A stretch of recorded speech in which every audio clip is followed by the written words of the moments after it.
안녕하세요. 반갑습니다. 퍼스널 리서치의 손유로 팀장입니다. 본 영상에서 제공된 정보는 투자 판단에 도움을 드린 정보일 뿐 수익을 보장하는 내용은 아니니 투자 판단에 참고하시기 바랍니다.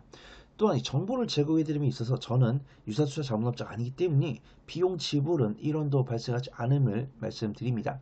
본 영상에서 제공해드린 정보는 해당 방송국 채널 본방송을 통해서 시청이 가능하신데 준비했는데 깜빡하고 말씀드리지 못했던 내용들 경제TV이기 때문에 좀 숙이면서 말씀드렸던 부분들을 제 개인 유튜브이기 때문에 신랄하게 말씀드리려고 제작하니까 참고해 주시기 바랍니다.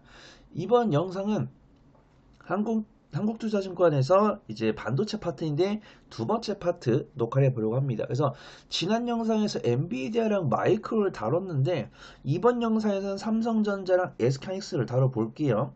근데 맥은 일맥상통합니다.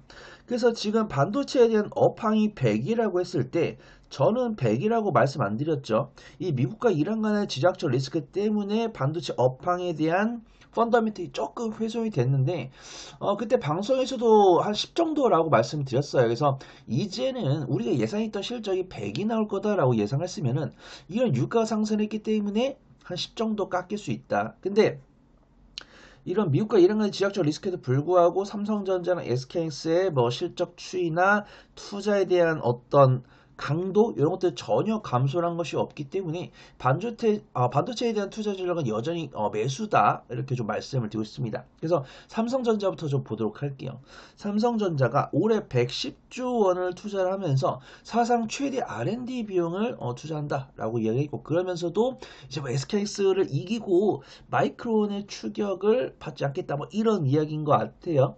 그래서 삼성전자가 작년에는 90.4조 원가량을 투자했는데 올해는 110조 원을 투자를 하면서 사상 최대. 그 다음에 마이크론 같은 경우도 250달러를 예고했다라고 저번 영상에서 말씀드렸었고 근데 이렇게 우리가 알만한 반도체 기업들이 투자를 진행을 하겠다고 경쟁을 하는 것 자체가 정점이 아니냐 이런 부분들이 있는데 저는 물론 삼성전자, SK하이닉스를 비롯해서 반도체 관련을 긍정적으로 말씀드린 지가 1년에서 1년 반 정도가 넘기 때문에 그때부터 반도체를 매매하신 분들 지금 수익이 워낙 많기 때문에 지금 고점인지 아닌지가 별로 중요하지 않고요. 지금 이 영상 시청하는 구독자분들 이제 와서 삼성전자, SK하이닉스를 사겠다라고 하시는 분들도 여전히 살 수 있는 그런 가능성은 높다라고 말씀드리고요. 만약에 지금 삼성전자, SK하이닉스를 사실 거면은 반드시 매수해놓고 업황 체크를 꾸준히 열심히 하셔야 된다. 좀 말씀 좀 드리도록 하겠습니다. 두 번째로는 삼성전자 원래는 저번에 AMD 영상에서 AMD 이야기를 하려고 했는데 AMD를 굳이 하지 않은 이유가 지금 이 영상에서 중복이 되기 때문이죠. 그래서 리사수 CEO가 방한을 하면서 삼성전자랑 긴밀한 이야기를 하겠다고 한 다음에 이런 이야기를 했어요. 이미 AMD에서 만들고 있는 GPU에 대한 HBM3와 HBM4 같은 경우는 삼성전자에 납품을 하고 있었는데 삼성전자가 메모리 생산뿐만 아니고 파운드리 사업도 하고 있단 말이죠. 근데 이제 미국에서 AMD 칩을 파운드리 생산을 위탁 생산을 삼성전자 파운드리 사업부에 맡기면서 삼성전자가 올해 상반기 빠르면 상반기 늦어도 하반기에는 흑자 전환할 수 있지 않을까 이런 기대감이 있는 것입니다. 그래서 삼성전자랑 AMD가 파운드리로도 협력을 할 것 같다 이런 기대감이 있는 것입니다. 그래서 일단은 삼성전자 파운드리 같은 경우는 테슬라에서 맡겼었죠. 근데 여기 테슬라 이어서 AMD까지도 파운드리 삼성전자한테 맡기면서 그 낙수 효과를 얻을 것 같다. 이런 뷰가 있고요. 삼성전자에 대한 긍정적인 이야기가 있죠. 근데 이건 짧게 말씀드릴게요. 지금 삼성전자도 노조가 굉장히 좀 약간 좀 태클을 걸고 있죠. 물론 노란봉투법이 출시가 되면서 노란봉투법이 좋은 취지의 법안이라는 것은 압니다. 근데 이런 취지가 딱 출시가 됐을 때 과연 노동자들이 과연 긍정적인 이유로만 태클을 걸까? 그러면 그들 태클이 무엇의 기준에서 긍정적인 것인가? 근데 저는 뭐 노란봉투법 다 좋은데 저는 약간 비폭력주의거든요. 그래서 말로 하자 주의인데 어떤 무력을 행사했을 때 그 다음에 그들이 파업을 통해서 회사에 이 손해를 끼쳤을 때 그 손해를 책임을 묻지 못한다 이런 내용이 저는 좀 안타깝더라고요. 뭐 어떤 완전 직속이 아니더라도 하청도 뭐 본사 나와서 얘기할 수 있다 이거까지는 이해할 수 있는데 뭐 끼친 피해에 대해서 회사는 뭐 보상을 요구하지 못한다 이런 내용에 대해서 참 우리나라 기업하기 어려울 것 같다. 이런 좀 판단하고 있고요.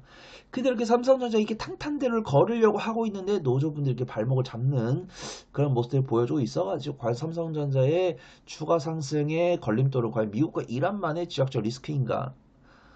미국과 이란 간의 지적 리스크만 삼성전자를 붙잡는 이런 이야기인가? 뭐 원달러 환율이라든가 원화 가치 하락 이런 것도 영향이 없는 것인가? 그런 부분들이 굉장히 개인적으로 궁금합니다.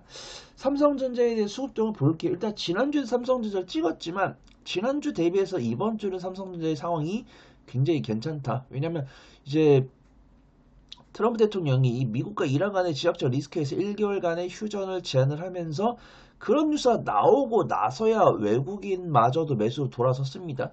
기관 같은 경우는 매도를 그치고 어제에서 오늘도 기관 순매수 들어오고 있는데 외국인 이 뉴스가 나오면서 순매도를 멈추고 순매수로 전환했기 때문에 삼성전자를 최초로 매수하기는 좋은 위치와 시기가 온 것 같다 판단하고 있고요.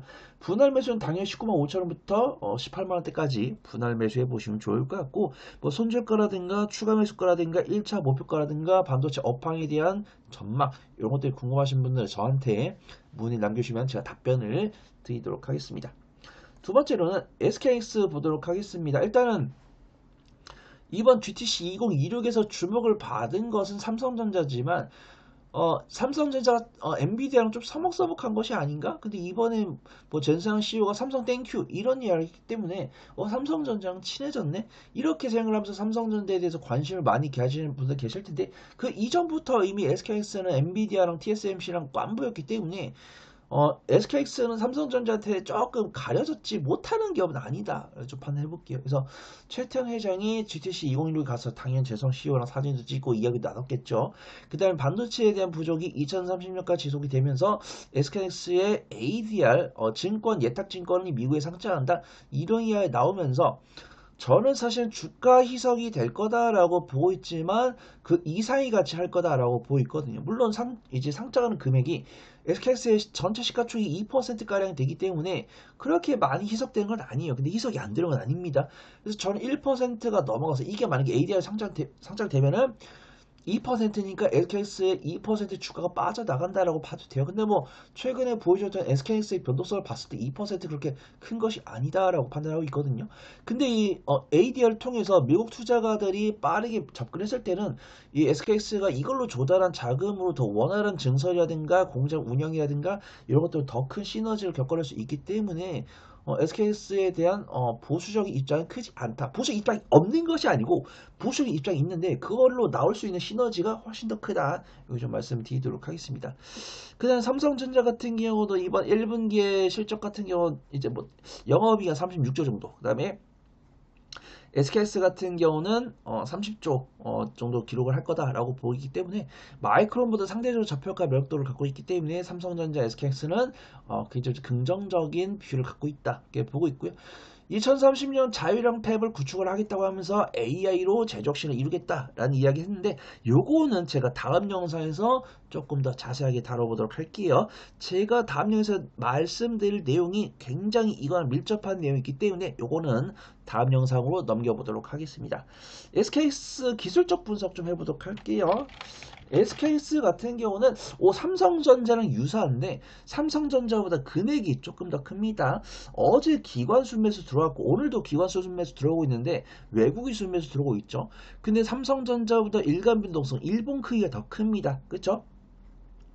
삼성전자는 이제 막 돌아서고 있나? 이런 관점이라고 한다면 SKX는 이미 돌아섰네 이렇게 볼 수가 있어요. 그래서 삼성전자 SKS 중에서 당연히 두 종목을 둘 다 매수를 해야겠지만 내가 자금이 조금 한정적인데요 라고 하시는 분들은 일단은 SKS부터 매수하시는 게 좋을 것 같다 라고 판단하고 있고요.